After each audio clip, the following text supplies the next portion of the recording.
అంతర్జాతీయ మాతృభాషా దినోత్సవం సందర్భంగా టీశాట్ ప్రత్యేక కథనం ప్రతి సంవత్సరం ఫిబ్రవరి 21న అంతర్జాతీయ మాతృభాషా దినోత్సవంగా జరుపుకుంటారు. దీని యొక్క ప్రధాన ఉద్దేశం మాతృభాషల యొక్క ప్రాముఖ్యతను, భాషా వైవిధ్యాన్ని, భాషా సంరక్షణను ప్రోత్సహించేందుకు 1999లో యునెస్కో ఈ దినోత్సవాన్ని ప్రకటించింది. 2000 సంవత్సరం నుండి అధికారికంగా అంతర్జాతీయ స్థాయిలో పాటించబడుతుంది. ముఖ్యంగా భాషా సంరక్షణ ద్వారా సంస్కృతి, సంప్రదాయాలను కాపాడడం, భిన్న భాషలతో కూడిన సమాజానికి గౌరవాన్ని పెంచడమే దీని ప్రధాన లక్ష్యం.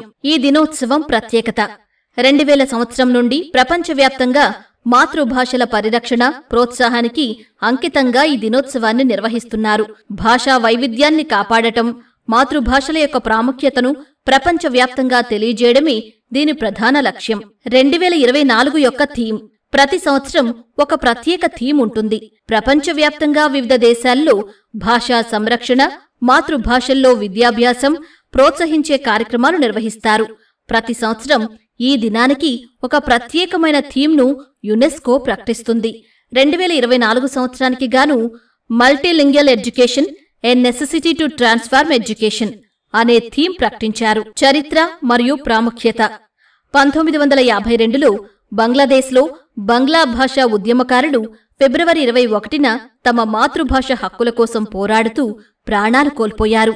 వారి త్యాగాన్ని గౌరవిస్తూ భాషా హక్కులను రక్షించడానికి యునెస్కో ఈ తేదీని అంతర్జాతీయ భాషా దినోత్సవంగా ప్రకటించింది. నేపథ్యం 1999 నవంబర్లో ఐక్యరాజ్యసమితి విద్యా, శాస్త్రీయ మరియు సాంస్కృతిక సంస్థ జనరల్ కాన్ఫరెన్స్ ద్వారా అంతర్జాతీయ మాతృభాషా దినోత్సవం ప్రకటించబడింది. అంతర్జాతీయ మాతృభాషా దినోత్సవాన్ని జరుపుకోవాలనే ఆలోచన బంగ్లాదేశ్ చొరవతో 2002 నాటి తీర్మానంలో ఈ దినోత్సవ ప్రకటనను యుఎన్ జనరల్ అసెంబ్లీ స్వాగతించింది. 2007 మే 16న ఐక్యరాజ్యసమితి జనరల్ అసెంబ్లీ తన తీర్మానం A/RES/61/266లో సభ్యదేశాలకు ప్రపంచ ప్రజలు ఉపయోగించే అన్ని భాషల సంరక్షణ మరియు రక్షణను ప్రోత్సహించాలని పిలుపునిచ్చింది. అదే తీర్మానం ద్వారా జనరల్ అసెంబ్లీ 2008ని అంతర్జాతీయ భాషల సంవత్సరంగా ప్రకటించింది. బహుభాషావాదం మరియు బహుళ సాంస్కృతికత ద్వారా వైవిధ్యంలో ఐక్యత మరియు అంతర్జాతీయ అవగాహనను ప్రోత్సహించడానికి మరియు ఆ సంవత్సరానికి ప్రధాన ఏజెన్సీగా పనిచేయడానికి ఐక్యరాజ్యసమితి విద్య, శాస్త్రీయ మరియు సాంస్కృతిక సంస్థను నియమించింది. భాషా పరిరక్షణ అవసరం, వాటి ఉపయోగాలు ప్రపంచంలో అనేక భాషలు మరుగున పడుతున్నాయి.